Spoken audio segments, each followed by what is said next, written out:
This is how wrong narratives are being pushed over the years concerning the Igbo people, most especially the indigenous people of Biafra. Make una hear this headline, then we'll come back for more discussion. Truck drivers threaten strike action if Tinubu government fail to stop IPOB from killing its members. 1. IPOB is not a killing organization. 2. IPOB have been the one killed all these years by security forces. 3.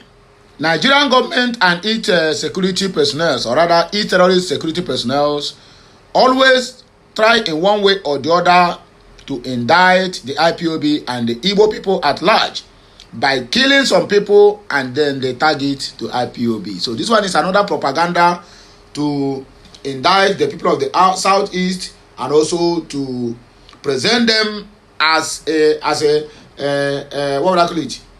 As killers before the international community, which in the years we have failed to debunk all these rumors, but now we have known best and we can do this work better than they are doing. So I'm here to debunk this rumor that no any IPOB that is killing truck drivers. Rather, Nigerian government are the ones killing truck drivers.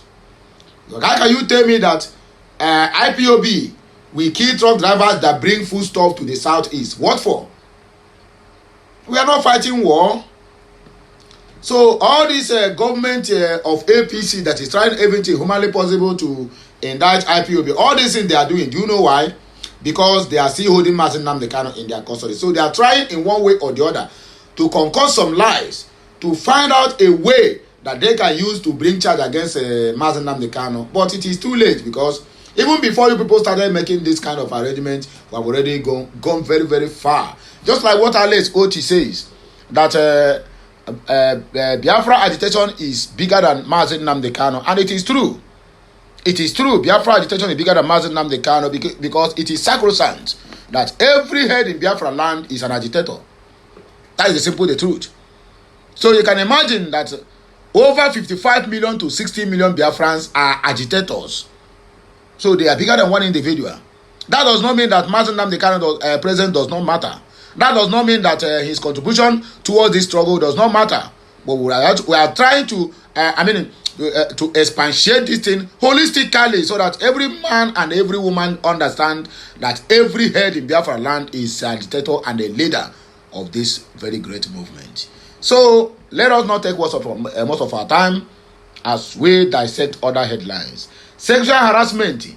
The Senate President Akpabio has to step aside. Adam, Akpabio don't know what is hitting them. They thought it was just normal. Natasha Akpoki Oduahan is an answered prayer to the Biafra, because this so-called Senate President is the one championing and also sponsoring Anebet Achibong, aka Sonia Parawa, and his group, giving them all manner of money, both in dollars, in naira, in pounds, and even in sefa, for them to continue the destabilization of the Biafrans, for them to control the destabilization of this great movement. But we have not the best. We have already uncovered them. If we can be able to uncover that the so-called Commander Holy Ghost is Sonny Agbarawa's junior brother, this one is not be say a friend. No, that Holy Ghost, that one that make video that time talking like somebody who never suck his mother's breast. That one, the video is still pinned on Sonny Agbarawa's X handle. If you open Sonny Agbarawa's X handle, the first video you see there is that monkey. They call him at his handle is Owowo 18. Owowo 18. That is the Commander Holy Ghost, or whatever they call it, whether Holy Ghost Yahoo or Holy Ghost Gmail. Is Sunday Agbarawa's junior brother. We have been uncovering all their lies. We have been uncovering everything they are hiding. Don't forget, only the truth stands the test of time. So, Ghost will Akpabio, I can now Faka very soon, whether they like it or not. I know Nigerian government officials does not even care about reputation, because all they care is what enters into their pocket and into their bank account, as simple as that. But this one, he have chosen to fight the wrong fight. But don't forget, karma is real, just like I said yesterday. What is happening to them, both the zoo, both Akpabio, is karma. Karma is very, very real. Bandits don't disguise as EFCC officials and kidnap 10 hotel guests in Niger. You see, one good turn deserves another. Since the so-called stupid Zojurian EFCC personnel have formed the habit of going to people's hotels' rooms even when they are naked at midnight, now the bandits have copied that. Wearing EFCC, they go and sew EFCC agbada, then going from hotels at midnight to capture guests. That is what you see in a failed nation. Yes, now criminals again, now we even disguise as police, going from house to house in the night, all in the name of arrest, but they are just going there for abduction, because that is what it called for. After all, when they complain, they will say they have every right to go to do their work anytime they like. Can you imagine that? Even at the expense of people's lives. People you see on daily basis, you will not capture them in the daytime.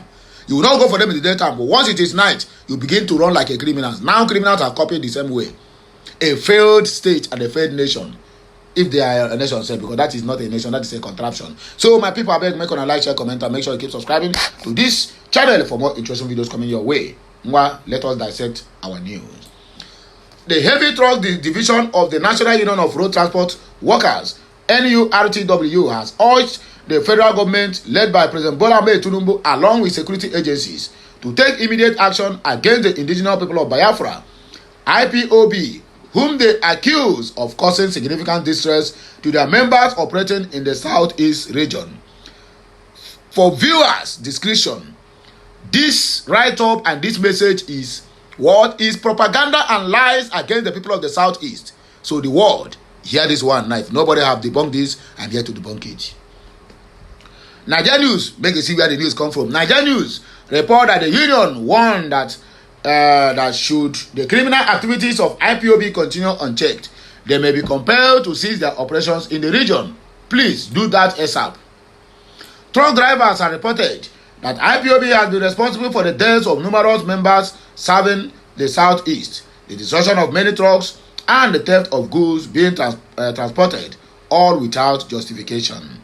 During a press briefing in Jos, the capital of Plateau State, the state coordinator of heavy truck drivers, Junedu Ahmed Zaki, represented by Jafar Abubakar, claimed that from January to December of 2024, they have lost over 50 members due to the violent actions of the IPOB, which is typical a lie.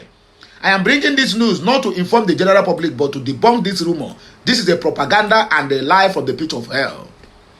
It is with a heavy heart that we address you today on the continual killing of our members and destruction and burning of trucks by government suspected to be members of the indigenous people of Biafra, IPOB, in the southeast of Nigeria. Lie again.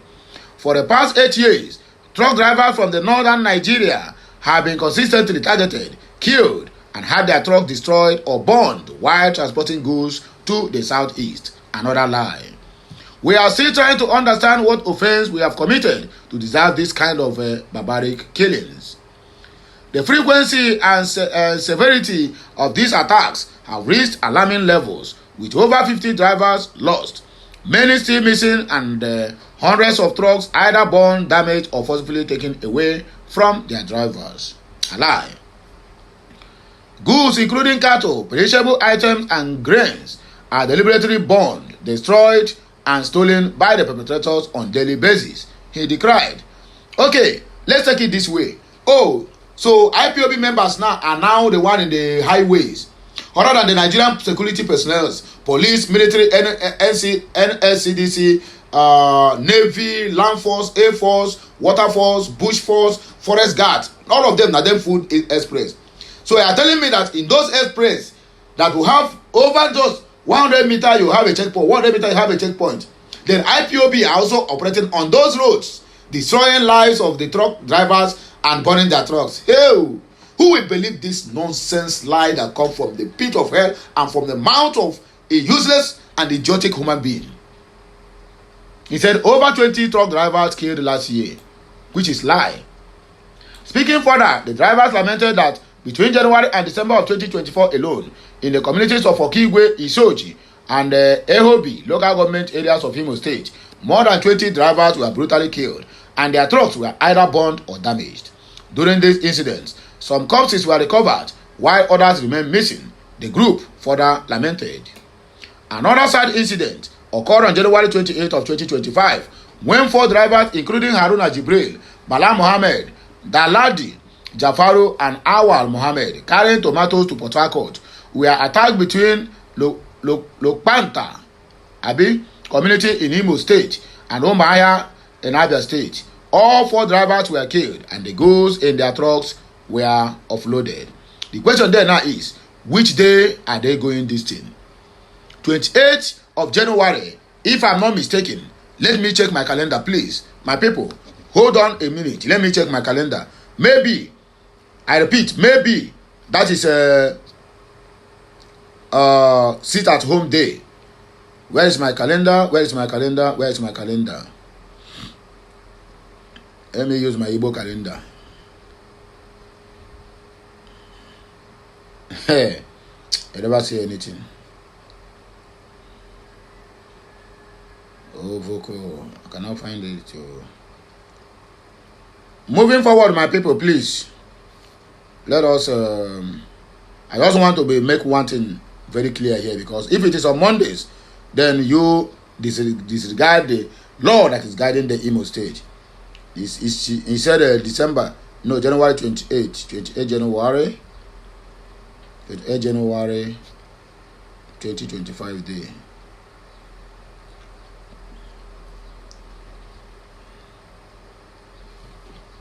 January 28th is on Tuesday.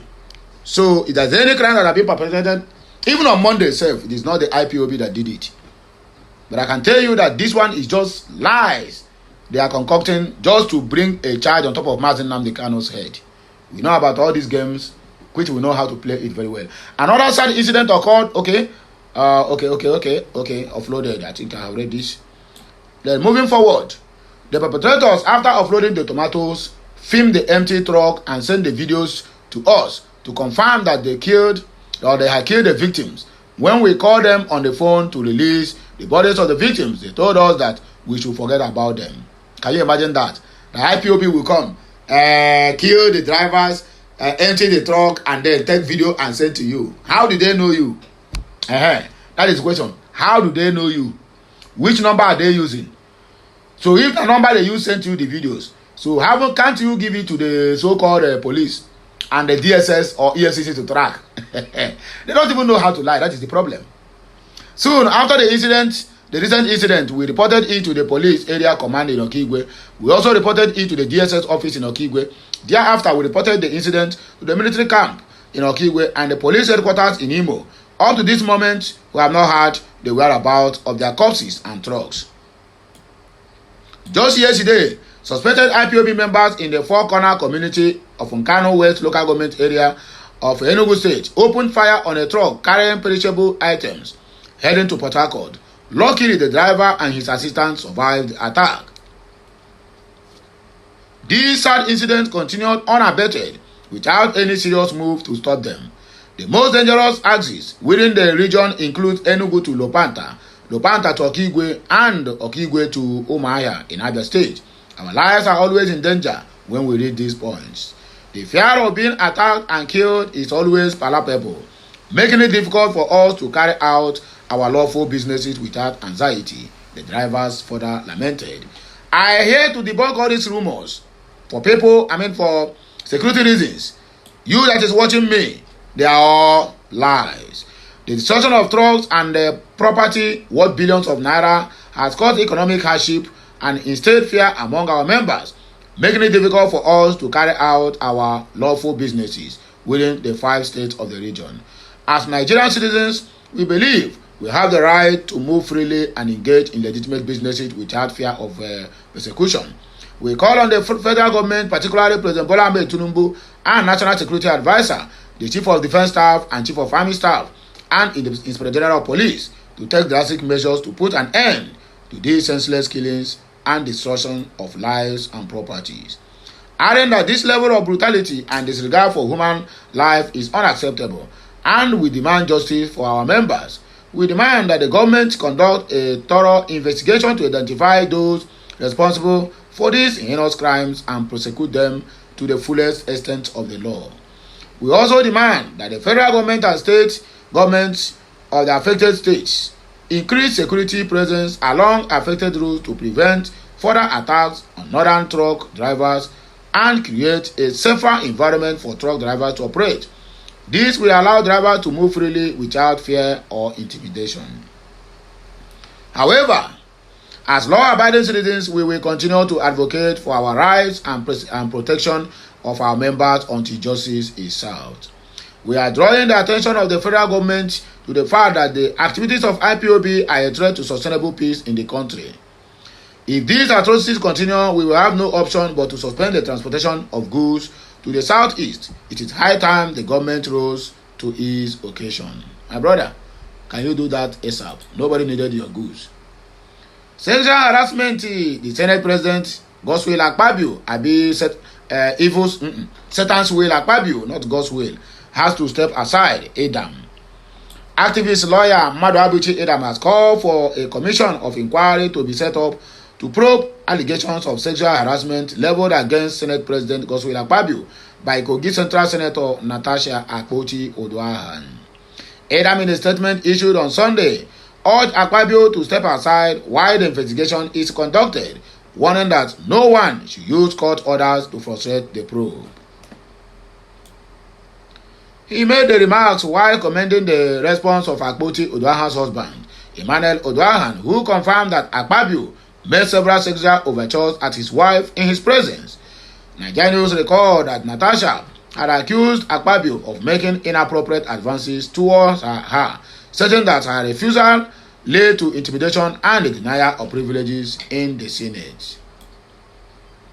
In response, Akpabio's wife accused Natasha of lying, questioning whether Odoahan was aware of these claims before they were made public. How do you respect someone who wanted to sleep with your wife? That is the question. Reacting to Odoahan's stance, Adam expressed astonishment at how he maintained his composure despite the gravity of the allegations. How do you retain your composure and tacit respect for an alleged honest Senate President who, to your knowledge, craves to satisfy his sexual urge in between the legs of your wife?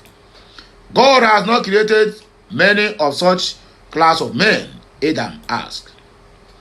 Adam further raised concern that Akpabio's alleged advances influence decision-making on the national issues. He said, "I doubted why a man at that level of the Senate President should allow his urge to influence his reasoning for over national issues, like frustrating a bill concerning the Ajokuta steel mill that will benefit the masses, just because his sexual desires were not yet to be met." He also questioned the treatment of female senators in the Senate, asking and wondering how many other female senators have succumbed or are willing to yield to such advances simply to have their emotions heard or bills passed in the Senate, and how many will be served if this matter is given the best attention. Demands Akpabio's suspensions for probe. Adam insisted that a commission of inquiry must be established to ensure an unbiased and thorough investigation, adding that Akpabio must step down. He said a commission of inquiry had to be set up to investigate these allegations, and while that is going on, Senate President had to step aside in order to allow a discreet investigation of the matter. He also warned against any legal maneuvering to halt the investigation, stressing, Adam added, no one must shop or procure a court order to frustrate the investigation. Nigeria is on her nails. The last but not the least, bandits disguised as EFCC officials kidnapped 10 hotel guests in Niger. Suspected criminals impersonating agents of the Economic and Financial Crimes Commission, EFCC, have allegedly kidnapped 10 individuals from the White Hill Hotel located in Shiroro Road in the Chanchaga local government area of Niger State. A security analyst and counter-insurgent specialist, Zagazola Makama, cited intelligence source indicating that the incident took place at approximately 4:58 a.m. on Tuesday, February 27, 2025. The armed assailants reportedly invaded the hotel, asserting that they were EFCC officials conducting an official operation. It was gathered that the suspect disabled the hotel CCTV cameras before entering guest rooms one by one and forcibly taking away 10 individuals to an unknown destination, the report said. The development has been confirmed by the Assistant Commissioner of Police, State Intelligence Department, who noted that investigations were ongoing to identify the perpetrators and locate the abducted victims. The public has been urged to stay vigilant and report any suspicious activity as authorities intensify efforts to uncover the details surrounding the attack, Makama added. Meanwhile, some retired military generals have admitted that the Nigerian military is unable to prevent residents in troubled areas from paying levies and ransom to bandits despite ongoing counter-terrorism operations. Nigerians report that the retired officers expressed skepticism about the military's ability to stop locals from meeting the demands of bandit groups, given the widespread of fear attacks in rural communities. Since banditry evolved into an organized crime in northern Nigeria, marked by these mass abductions, village raids, and extortion, farming communities have been forced to pay heavy ransoms, levies, and protection taxes to bandits. The levies imposed ranging from between 20 to 200 million naira, with bandit kingpins threatening to attack farms and homes if their financial demands are not met. So, my good people, I don't hear them. I don't have much time to speak more, but I will end it here, going back to have something cooked. I mean, something very delicious and palatable. I'll be right back. Have a nice day. May the good Lord continue to bless us in this new day, new week, and new opportunity for ways to thrive in our different respective areas. Kemensiano, my wonderful people.